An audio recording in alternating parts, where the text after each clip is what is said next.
Hashtag throwing people under the bus.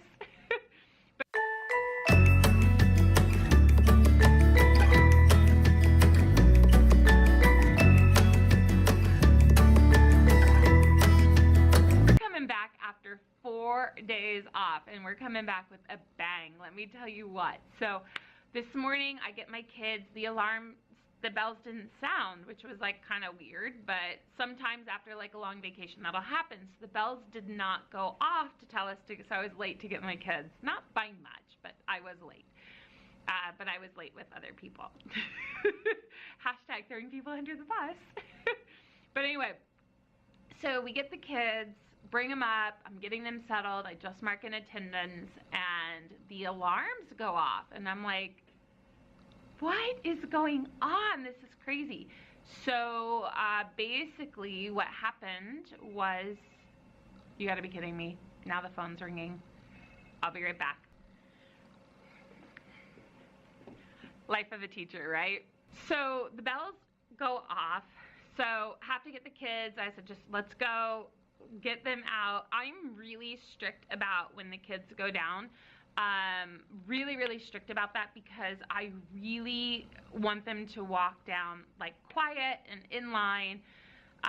It's just important to me, and I don't know like about the rest of you, but for me that's super important. So get down there, and typically what I'll do is I will count my kids twice just in case I missed one. So I check to make sure that I have the right number of kids, and then we have just some paperwork that we fill out saying everybody's here, or these are the kids that are absent, or whatever. And then we hand it in. That was that. Then we come back up and we worked on Finish the Story, although the kids, honestly, right now, I haven't gotten a chance to read it to them yet. So the idea behind Finish the Story is this. It's not my idea. One of my coworkers came up with it, and then I just kind of expanded the idea. So I picked a picture book. So I picked To Tell the Truth, B.B. Wolf. And I've read this book before. It's cute. So, and what I end up doing with this is I will just read the first page to the students. So basically what happens is I put this on the board and I read just the first page, and after I read the first page to the students, they then have to finish the story. So it's really good because they have to work on like predicting and trying to creatively write, and they get 10 minutes to do it. And then when the 10 minutes is up, they count up how many words they wrote, and they say if they wrote more or less, and they tell me why they were able to do more or less. And then after all of that, I have them meet with a partner, and they read each other their stories, and then they determine who they think has the closer story. And then the final step is I actually finish and read the story, and then we take like we do a little data analysis and see how many people had parts that were close, or if their story was, you know, pretty close to it. So the first page of the story reads like this. Saturday was fix-it-up day at the villain villa. The big bad wolf and his chums were sawing and hammering and painting. So I'll stop there, and then what the kids do is they write for 10 minutes, as I said. And so this is an example of what some of the students wrote. They built it up. The wolf got quite hungry from all that building. I'm hungry, snarled the wolf. So he set off for some lunch. He came upon a little pig. Why, hello there, the wolf said, and without blink of an eye, he gobbled the pig up. Very tasty, said the wolf, and set off for another one. The end. And she had 61 words, she said, which was more than the last time. She didn't tell me why that was, but we were kind of in a rush this morning. Let's see. She did a really good job. Okay, this person wrote a ton. They wrote 218 words. This is funny. So I'm gonna read you hers as well. I've not read these, so I just randomly picked two kids. The villain villa was almost finished. They banged, clanged, and chainsawed until it was finished. Phoebe Wolf, whom everyone called Wolf, was the one touching up the stairway. They were silver with a nice little silver roof over it. It also had a nice gold rail that one of the zombies had painted. It was home sweet home to Wolf. He thought that everyone was making it just for him because he thought he was the worst villain there. They were not making it for him. They were making it for all of them to have meetings in. The witch from Hansel and Gretel were making glass panes for the house.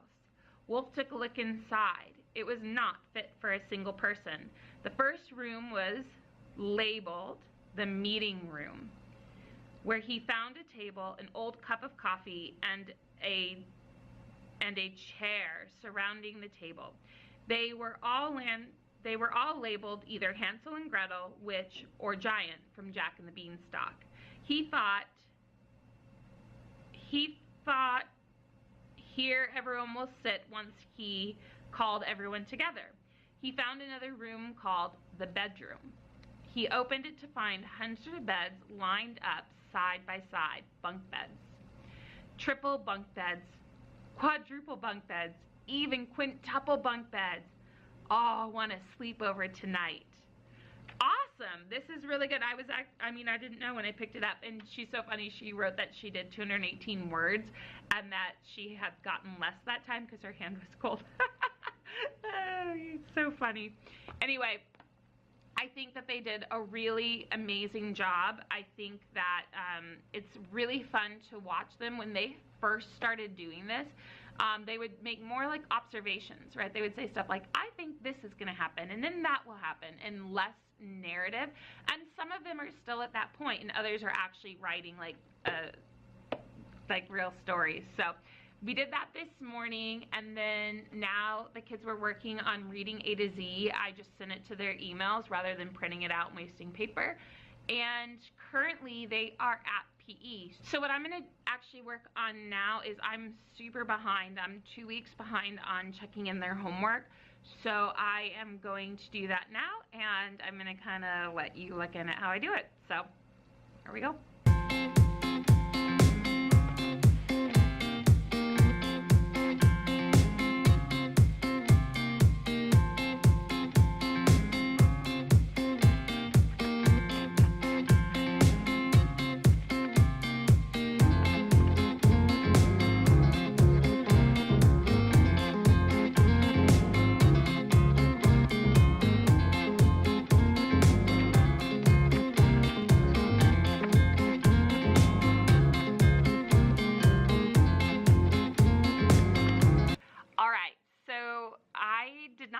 Grading all that homework because my kids are at lunch right now, and I really wanted to take the opportunity to show you something else that I do at the end of each unit. So throughout the unit, I give away something called brag tags, and they look like this. My sister created all of them, and basically, sorry, I've got no balance. I need to start doing yoga again. So basically what happens is that we try to pick an action of the week, and then by the end of the week we nominate each other, and certain kids get brag tags. So anyway, what I do at the end of the unit is I look. So for example, this kid, I leave these on here so I know that that was the last brag tag that I updated. So this was from the last unit. So he hasn't been nominated since the last unit. So that either tells me we need to pay more attention to him or he needs to step up his game. And then this one, you can see that I've got the post-it note back here. So for this student, I've got to update not 1, not 2, but 3 brag tags. And so after I put that into my planner, then I'll take this sticker off and stick it on the front. And it's just like for my own like organizational, like that's how I can remember who's been marked in and that I'm not double marking brag tags, because the reality is when you have 2 classes, you have to really think like ahead for organization stuff, because reality check, it's easy to forget things. So I need to also update that into my planner so that I know who has what. It is 3 o'clock and it is now after school. I just dropped my kids off. And honestly, I was going to stay and get some stuff done, but I'm not going to be productive. This I know. So I think what I'm going to do instead is go home, take care of some things at my house that I need to take care of there. And I also probably will maybe plan out some, I really want to plan out for this writing and I got to go to Lakeshore actually. So I need to stop off at Lakeshore tonight. Shoot. I didn't want to go to the store tonight. Okay, so I'm gonna have to go to Lakeshore. Maybe I can do that now and beat traffic. That's like my biggest thing, is I do not want to get stuck in traffic coming back. And I think, I could actually go the back way home, so I should be okay. So today I was teaching my kids how to divide by 5, and I did a recent Math Monday where I showed how to divide by 5, and that way is totally fine. But I was thinking about the numbers, and I thought of another way that might be helpful. So I am thinking of putting up like a midweek math, or maybe I'll make another video. I haven't really decided yet, but I have another way to divide by 5 that I think is even easier. And while it's really kind of complicated for most kids to understand the concept of when we're dividing by 5, changing it into a tenth, that part might be like a little bit higher than most of them are ready to understand. But my point in this is showing them that you can divide by 5 pretty easily if you just follow this trick. And the thing is like, you're gonna have, a lot of kids have to divide by 5, so this is a good trick to have. And my other coworker was like, oh my God, this is so smart, like this is great. And then a second coworker said, but do you find that with all of your cool tricks that they get confused? Yeah, some of them do, for sure, and for others it sticks. It's not that every single trick is gonna stick for all of them, if that makes sense. So anyway, the way I look at it is it's all exposure, it's all good for them, and for the kids that it sticks, it's great, and it's good. I mean, regardless if they remember it or whatever, it's fun just to play with numbers and explore that. So doubling numbers, they need to know how to double numbers, and they need that vocabulary of doubling. So I will hopefully do another math video on that so that you can kind of see it. If you want to see what I'm talking about, go to my last Math Monday and it'll show you how to divide by 5. And then the other thing I wanted to say is that I have their name cards. So if you don't know, I did a video on this a long time ago, but basically when my students want to go to the bathroom, they hand in their card, and I'm not showing you the other side because it has their name on it, but they hand in their card to me, they put it on my desk. And at the end of the day, I take the kids that went to the bathroom, because this is their ticket to the bathroom. So I don't have to keep like a log. We do still keep a log just for other records for admin. But for my classroom, if they don't have a card, they've already gone to the bathroom. So at the end of the day, I go ahead.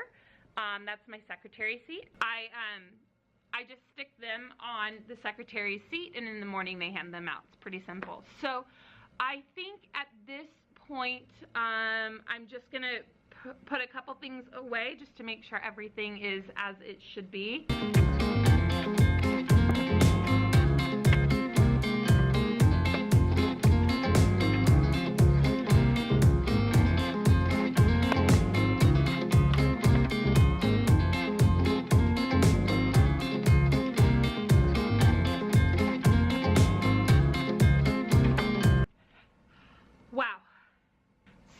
It's Wednesday and it's 3:40 now, and so today is kind of a special day because it was Run-a-thon, so we get to wear workout clothes. It's like we have 3 days a week that we get to do, 3 days a week, 3 days a year that we get to do that. So anyway, so of course I don't ever miss the opportunity to wear workout clothes if I can. It's like a super special treat.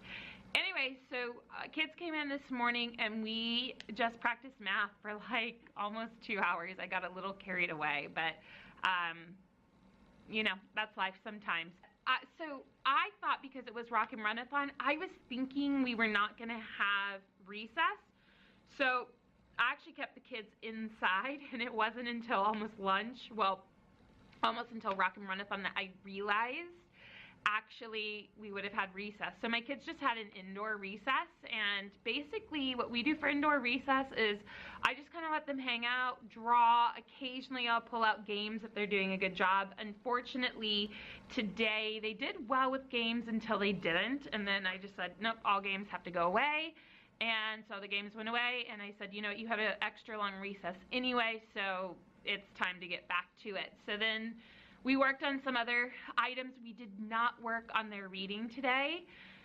The person who usually comes to work in my room, she was on a personal day, so that actually was part of the reason why, like, my brain was like on math mode. So tomorrow we're gonna have to finish up that story because on Friday we just won't have time.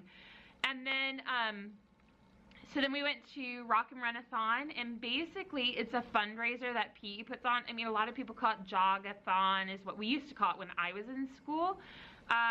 But they call it Run-a-thon, and we actually have musicians who'll come and play and perform while the kids are running, or there's music. A lot of times we'll pull students. One of my students, he was playing guitar. He played a couple of songs on the guitar while the kids were running, and then a former student of me, her dad, he comes and he'll perform.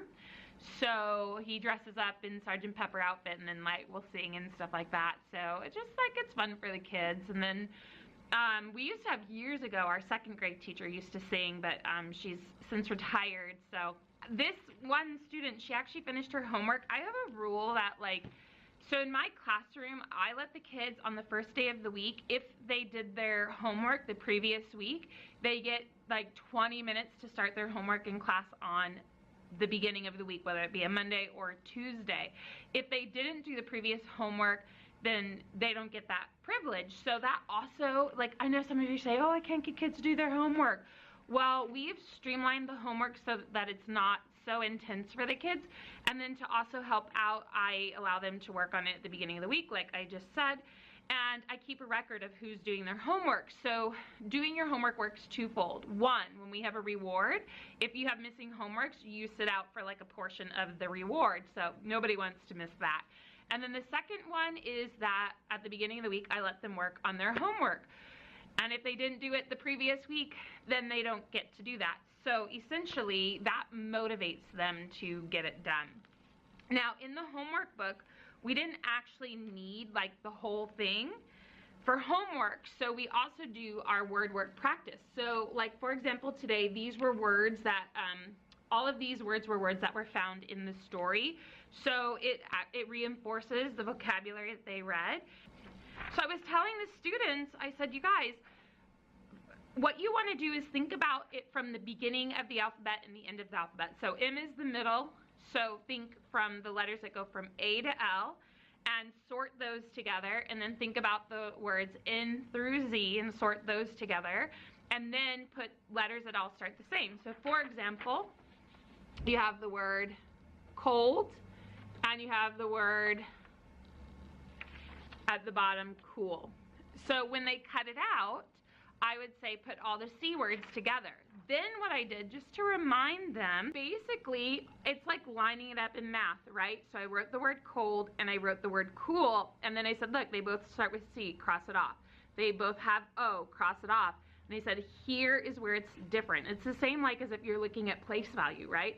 And I said, what comes first, the O or the L in the alphabet? And they said, oh, well, L comes first because A through L is the first half and N through O is the second half. So that also helps them oh, it's in the first half or the second half. So it's pretty easy for them to figure out. The other one that tripped them up is rain and rainforest, right? I don't know if that'll focus. Rain and rainforest. So same thing, we set it up. So we wrote rain and rainforest, and we crossed off of the R, the A, the I, the N, and then I said there are no more letters in rain. So that means that it's gonna come first. So that was easy for them to do. And then, like I said, I just had them quickly show me that they knew where it went. So that was what we did today. So I often talk about when you don't have a lot of time, you can do this. This surprisingly took the kids 20 minutes because they had to cut everything out. They had to organize it, and they had, you know, they had to figure out what went where, what went first, and then they had to glue it down and come show me. Some kids didn't get it done in the 20 minutes. They'll have to show me tomorrow. Today, I actually, so we had our staff meeting, or my team meeting, so we did that. We reflected on our planner. But then I had been asked by our IB coordinator if I would be willing to do a presentation on tech. And I said, yeah, of course. So I use Canva a lot, which, you know, if you've been watching my vlogs, I use Canva a lot. So on Canva, basically I was showing, so let me start over. So the way that it worked was this. There were different people presenting. So I want to say there were, let's see, I want to say less than 10 presenters. 2, 4, I don't know, less than 10. And so my friend, my teaching neighbor, Juan, he did a presentation on Seesaw, which I'm super excited about. Like, Seesaw looks awesome. I like certain aspects of it. And I don't know, let me know down in the comments down below how you feel about this, but I feel like there's so much tech, it's hard to do all of it. So I don't know, how do you incorporate all the amazing apps, or do you just choose one to focus on it, or do you just choose like one different type of tech per unit that you're gonna use? Like, I don't know, like, do you teach in units? We teach in units. So that's something I'm curious about, and maybe for next year that's what I do. I say, okay, chapter 1, unit 1 is gonna be about Padlet, and unit 2 is about Google Classroom, and unit 3 is going to be Seesaw, and unit 4 is going to be Canva, and unit 5 is going to be Google Slides, or, you know, Google or whatever. So that's something that I'm kind of thinking about for next year, which I actually think would be good, because then you get all those things in, and it changes it up so the kids don't get bored with it. And actually, the more I'm talking myself through this, the more I'm thinking that that's the route that I'm going to go for next year. I just have to talk to my teaching partner about it and see what she has to say. But anyway, let's see what else. So I did my presentation on Canva, and people seemed very interested in it. And I think that it's definitely so interesting. So after I did my presentation, I got to go watch our librarian, and she talked about some really cool ones. Padlet, which I've used in the past, and I kind of want to start using it again. Padlet, Google Classroom, which I've never used but would like to start using again. She talked about something called Quizzes, which I'm super pumped about because that's really going to help me with my math rotations. I'm all about Quizzes right now. And she talked about the DCP, so Digital Content Portal, which I don't use and I need to start using, especially since we're doing research. I think that that'll be super, super helpful for them. And I went to Lakeshore yesterday, and I got all the construction paper for brochures, and I really have to hit up brochures tomorrow with them, like how to write the beginning. And tomorrow might be kind of a research day, in all honesty. They need to pick their item, and I need to have them start getting their facts down, because next week that they're with me, they have to start writing. And in fact, maybe even we do something called language exchange. I might be doing it during that too, because I have got to get this done. This one's like super important. Anyway, so that is the midweek vlog, you guys, and I'm working, I'm hoping, so my goal is that, you know, maybe I can sit down and kind of discuss what we're doing, and then like the later vlog for, you know, Thursday, Friday will be more like of the students working, rather than just you listening to me talk forever, because I mean, I can't be that interesting. I mean, maybe I am. I mean, maybe. But this channel is victorious. We did it, and I could not have done it without you.